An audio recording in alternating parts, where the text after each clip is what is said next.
नमस्कार, मैं डॉक्टर निधि वर्मा, हिंदी विभाग भारतीय विश्वविद्यालय दुर्ग से। आज का टॉपिक है साहित्यिक अनुसंधान में समाजशास्त्री प्रविधि का उपयोग। जैसे कि हमने पिछली कक्षा में कल मैंने बताया था कि समाजशास्त्री अध्ययन की क्या क्या विशेषताएं है और समाजशास्त्री अध्ययन क्यों जरूरी है हमारे हिंदी साहित्य में। तो कल मैंने बताया था कि समाजशास्त्री में अनुसंधान में हमें किस प्रकार से सामग्री संकलन है। तो इसके 3 पॉइंट कल मैंने आपको बताए थे कि पहला था अवलोकन,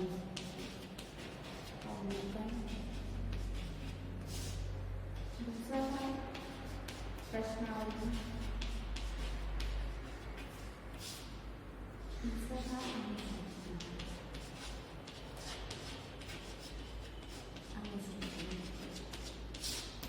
ये 3 जो है हमारे सामग्री संकलन में महत्वपूर्ण होते हैं। इन तीनों को ध्यान में रखते हुए ही हम समाजशास्त्री अनुसंधान करते हैं।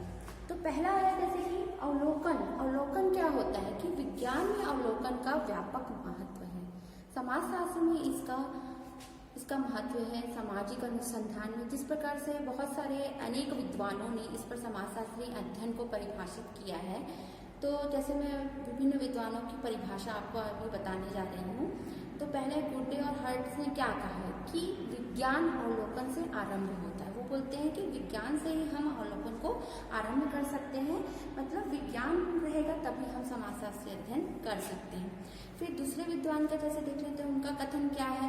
तो मोजर का कथन है कि अवलोकन में कान से अधिक आंख पर विश्वास किया जाता है। साहित्य में भी रचनाओं के भीतर से गुजरना पड़ता है। मतलब वो बोलते हैं कि कानों से जो सुनी हुई बातें हैं उसको उतना विश्वास नहीं है जितना हम आंखों से देखते हैं किसी चीज को, उस पर हमें ज्यादा विश्वास नहीं रहता है। तो मोजर का कथन है। जैसे हमने 2 विद्वानों को मैंने अभी बताया कि गुड्डे और हर्ट्ज ने क्या कहा है। तो उन्होंने बोला कि वो बोलते हैं कि विज्ञान को अवलोकन करना आरंभ होता है। वो बोलते हैं कि हम जो आंखों से देखते हैं उस पर हमें विश्वास करके हमें अपने साहित्यिक अनुसंधान को करना चाहिए, या जो भी हम अपने कार्य कर रहे हैं तो जो हम आंख से स्वयं साक्षात देखते हैं उस पर विश्वास करके हमें अपने अवलोकन को या अपने कार्य को प्रारंभ करना चाहिए। तो साहित्य में भी रचनाओं के भीतर से हमें गुजरना पड़ता है। वही शोधकर्ता सही मूल्यांकन कर सकता है जो रचनाओं के माध्यम से ही उसका विश्लेषण करे। अनावश्यक समालोचना और अवधारणाओं को आरोपित करना और विभिन्न मतवादों के माध्यम से उन्हें देखना किसी प्रकार की विश्वसनीयता नहीं रह पाती। इसी कारण से आजकल कविताओं के विश्लेषण में भी हम देखते हैं कि शैली वैज्ञानिक प्रणाली का प्रयोग किया जा रहा है, जिसका अर्थ ये होता है कि रचनाओं को उनकी आकृति के आधार पर अन्वेषित कर वास्तविकता का पता लगाया जा सकता है और वस्तुनिष्ठ अत्यंत आवश्यक होती है। अन्यथा किसी विचारधारा के आधार पर किसी भी कृतियों का विश्लेषण करने पर हमें कोई लाभ नहीं होता है। तो इस प्रकार से हम देखते हैं कि अवलोकन प्रणाली का प्रयोग साहित्य के क्षेत्र में एक विशेष रूप से किया जाना आवश्यक है, क्योंकि अनुसंधानकर्ता को इसी की योजना बनाकर कार्य करना चाहिए। तो ये था पहला पॉइंट कि अवलोकन किस प्रकार से किया जाता है, जैसे कि मैंने अवलोकन के बारे में आपको बताया अभी। फिर सेकंड पॉइंट आता है हमारा प्रश्नावली क्या होता है। अवलोकन में प्रश्नावली के माध्यम से संबंधित व्यक्तियों ने सूचना प्राप्त की जाती है। गुड्डे और हर्ट्ज के शब्दों में जैसे विभिन्न विद्वानों ने अवलोकन के बारे में भी बताया, उसी प्रकार से मैं यहाँ पर प्रश्नावली में भी बताती हूँ कि प्रश्नावली और इसके लिए भी गुड्डे और हर्ट्ज के शब्दों में कि सामान्य रूप से प्रश्नावली शब्द प्रश्नों से उत्तर प्राप्त करके उस प्रणाली को कहते हैं जिसमें स्वयं उत्तरदाता के द्वारा भरे जाने वाली पत्रक का प्रयोग किया जाता है। इस प्रकार से विभिन्न विद्वानों ने अपने अपने विचार बताए कि किस प्रकार से हम प्रश्नावली के माध्यम से हम अपने सामग्रियों को संकलित कर सकते हैं, संग्रहित कर सकते हैं। प्रश्नावली को हम प्रेरणा का समूह क्यों कहते हैं कि व्यक्ति को उत्तर देने के लिए उन प्रश्नों की एक तालिका भी बना दी जाती है। प्रश्नावली वह अप्रत्यक्ष प्रणाली है जो सामग्री प्राप्त करने के लिए डाक से भी भेजी जाती है और उत्तरदाता स्वयं ही इसे भरता है। तो इस प्रकार से प्रश्नावली कितनी भी प्रकार की हो सकती है, किंतु उसके निर्माण में सावधानी बरतना आवश्यक है जिससे कि उस विषय पर तथ्यात्मक स्रोत संकलित किए जा सकें, जिसके लिए प्रश्नावली बनाई गई है, प्रश्न का आकार बड़ा ना हो, भाषा स्पष्ट हो, प्रश्न प्रासंगिक ना हो, इस प्रकार से प्रश्न ना पूछे जाए जिसका उत्तर देने में उत्तरदाता को समस्या का सामना करना पड़े। तो विभिन्न सारे बिंदु रहते हैं जिनको हमें ध्यान में रखकर हम प्रश्नावली तैयार करते हैं। तो इसमें यह भी ध्यान रखना पड़ता है कि प्रश्नों की संख्या कम होनी चाहिए और प्रश्न ऐसे होने चाहिए जिसका उत्तर हाँ या नहीं में दिया जा सके। फिर सेकंड आता है कि प्रश्न सरल, स्पष्ट, अर्थ वाले होने चाहिए, प्रश्न एक दूसरे को पुष्ट करने वाले होने चाहिए और प्रश्नों की प्रकृति ऐसी होनी चाहिए कि अभीष्ट सूचना को प्रत्यक्ष रूप से हम प्राप्त किया जा सके।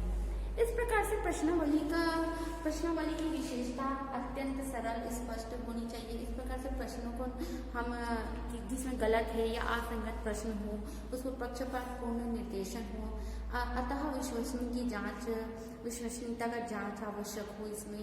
तो इस आधार पर हम प्रश्नावली का स्वरूप इस प्रकार से हम निर्धारण करते हैं।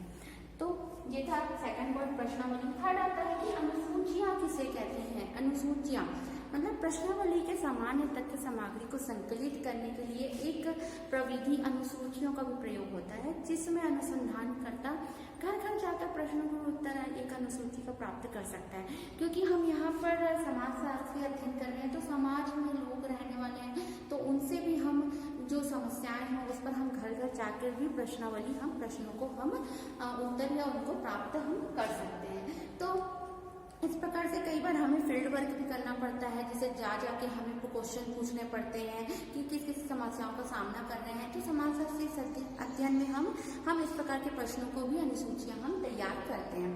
तो अनुसूचियां अनेक प्रकार की होती है, जिसमें अवलोकन हो गया, मूल्यांकन हो गया, साक्षात्कार हो गया, प्रलेखन हो गया। तो इस प्रकार से सूची कहा जाता है। अवलोकन सूचियों में हमें अवलोकन करते हुए इन सूचियों को अपने पास रखना होता है और तथ्यों को स्वयं निरीक्षण करके उसे भर देना होता है, क्योंकि हम खुद ही अवलोकन करते हैं और हमें उत्तर भी स्वयं फिर हम खोजबीन करके हम स्वयं ही उसको फिर उत्तर भी हम निकालते हैं कि उसका निष्कर्ष क्या होगा करके। तो मूल्यांकन में हम उत्तरदाताओं की प्रवृत्ति, उनकी अभिरुचि की ओर विचार जानने का प्रयास हम करते हैं। और फिर देखते हैं कि साक्षात्कार में किसी भी व्यक्ति में साक्षात्कार लिया जाता है तो उसमें लिखित पत्र हो गए, आत्मकथाओं की रचनाओं को एकत्रित हम कर सकते हैं। तो विभिन्न प्रकार से अनुसूचियों का लाभ भी है कि अनुसंधानकर्ता सूचना दाताओं को प्रत्यक्ष रूप से संपर्क स्थापित कर ठोस सूचनाएं प्राप्त कर लेता है और अधिकतम सूचनाओं को प्राप्त करके वह उसमें एक सारणीबद्ध रूप से वह कार्य करता है, जिससे कि किसी भी प्रकार की पूर्वग्रह की गुंजाइश ना रहे और अलग अलग इकाइयों में अलग अलग अध्ययन करने में उसे सूचनाएं गहन और प्रमाणित बन जाती है। तो जैसे कि हमने फिर मैंने बताया था सामग्री संतुलन में तीन प्रकार की हमें जरूरत पड़ती है, अनुसूचियां, प्रश्नावली और अवलोकन। फिर नेक्स्ट हमारा आता है कि समाजशास्त्री अनुसंधान के नियम क्या क्या है। तो उसका पहला आता है कि रूपगत, विषयगत और पद्धतिगत। तो ये हम तीन प्रकार के नियमों से हम ध्यान में रखते हुए समाजशास्त्री अनुसंधान हम करते हैं। तो इसमें रूपगत के भी 3 पॉइंट है, जिसके अंतर्गत हम अपना समाजशास्त्री अध्ययन करते हैं। रूपगत के अंतर्गत क्या क्या आता है, तो आता है इसमें तथ्यान्वेषण, तथ्यों की खोज, जैसे कि तथ्यान्वेषण हो गया। दूसरा फिर आता है कि हमें आलोचना,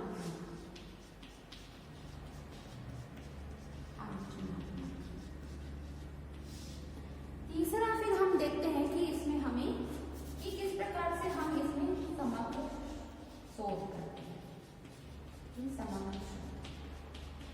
ये 3 प्रकार से रूपगत में हम समाजशास्त्र अध्ययन करते हैं कि रूपगत के अंतर्गत ये 3 प्रकार से हम अपने तथ्यों को अन्वेषण या आलोचनात्मक और समग्र शोध क्या है। तो मैं इसको विस्तार से आपको बताती हूँ कि रूपगत में तथ्यान्वेषण क्या होता है। वह वस्तुपरक अनुसंधान है, शिक्षा विज्ञान। जैसे कि मैंने आज के सामग्री संकलन को आज विस्तार से आपको बताया है और नियमों के बारे में बताया कि नियम 3 प्रकार के पद्धति को हम प्रयोग करते हैं एक समाजशास्त्री अनुसंधान में।